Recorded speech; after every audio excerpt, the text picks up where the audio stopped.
Hi guys. 4 хоногийн дараа бичлэг хий. Шалгалт шүүлэг гүйцэтгэлийн үнэлгээг үнэхээр боломжгүй байгаа учраас ойлгоорой. Одоо чихрнүүдэд оноо өгнө. Бас мэдээж сайн суу. За.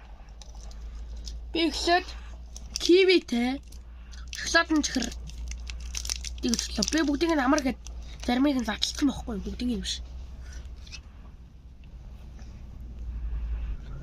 Харта дотор нь юм шиг нэгтэй байж байна.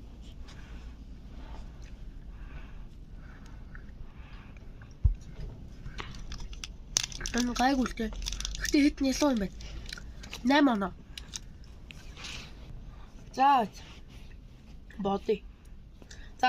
9 оноо дээр тогтчих доо. За дараагийн чихэр бол. За дараагийн чихэр бол Раковье шейки. Хилэнцээ торхооны зурагтай юм байна. Энэ бол харвал хатуу чихэр. Одоо ванга юм шиг. Гоё өнгөтэй юм хараа.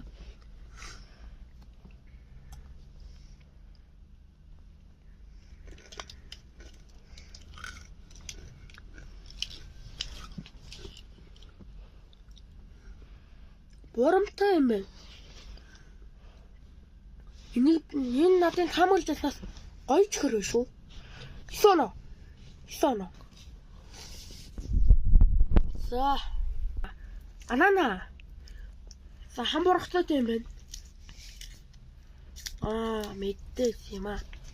Хатуу чихэр байна гай сарда.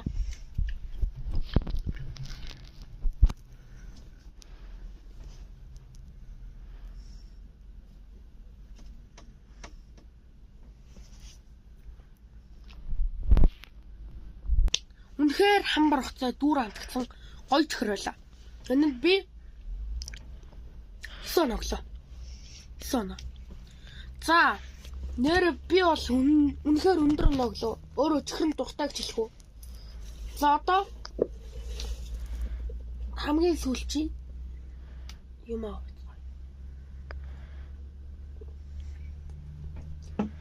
Би ундаа биш.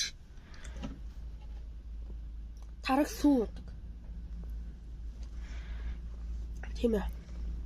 Залуусаа та нар ч гэсэн өөрсдийнхөө эрүүл мэнд одоо аав ээжээ төрөндгийг охироодснаас аав ээжтэй хэлээд өөрсдийнхөө эрүүл мэндэд сайн ийм тараг ууж байгаарай гэж зөвлөе. За тэгээд баяртай залуусаа